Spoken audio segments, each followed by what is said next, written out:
భద్రతా నియమాలను ప్రజలందరూ తప్పనిసరిగా పాటించాలని పెద్దశంకరంపేట బస్టాండ్ వద్ద ప్రయాణికులను ఉద్దేశించి పెద్దశంకరంపేట ఎస్ఐ శంకర్ మాట్లాడుతూ భద్రతా వారోత్సవాల సందర్భంగా ద్విచక్ర వాహనదారులు తప్పనిసరిగా హెల్మెట్ ధరించి వాహనం నడపాలని, మద్యం సేవించి వాహనం నడపరాదని, మైనర్లు వాహనాలు నడిపితే తల్లిదండ్రులపై చట్టపరమైన చర్యలు తీసుకుంటామని తెలిపారు. ఈ కార్యక్రమంలో పెద్దశంకరంపేట ఎస్ఐ శంకర్తో పాటు పోలీస్ సిబ్బంది, నేషనల్ హైవే సిబ్బంది పాల్గొన్నారు. ఫైన్ కట్టడం కంటే ఒకసారి ఇన్సూరెన్స్ చేసుకుంటే సంవత్సరం మొత్తం వస్తుంది. మీరు పొరపాటున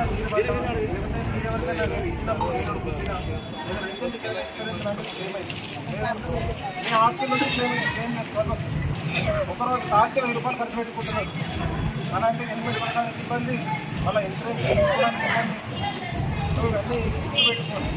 మనకి ఎట్లుంటుందంటే నొప్పి వచ్చినప్పుడే ఏదైనా పెయిన్ వస్తే డాక్టర్ కావాలని పోం కదా. సో ఇది కూడా అంతే. మనకు యాక్సిడెంట్ అయింది కూడా డైరెక్ట్గా స్టేట్కి వెళ్ళిపోతారు. హైవే ఉన్న స్టేట్కి వచ్చినట్టు ఏం చేస్తారు, బుద్ధి ఆ బండి ఉంటుందే ఇంత. ఫస్ట్ బండి కన్నా ముందు మనమే కింద పడతాం. మన ఐటమ్ ట్రై చేస్తాం. మన రోడ్డు రోడ్డు ఉంటుంది సార్, విలేజ్ వల్ల ఉంటాయి వాళ్ళు లైట్ ఖచ్చితంగా దాంట్లో పడుతున్నారు. డివైడర్ కన్నా తిరుగుతున్నారు, లేదంటే స్లిప్ అయినా పడిపోతున్నారు. మనకు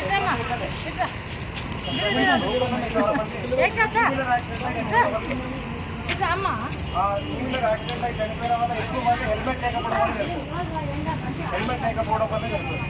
మీరు ఇక్కడనే చూస్తారు, మన ఈ పెట్రోల్ బంక్ పక్కనే ఈ యొక్క 4 months బ్యాక్ ఒక బుడగట్ట ఆయన ఎక్సెల్ మీద వాళ్ళ ఆన్లైన్ తీసుకొని పొద్దున్న.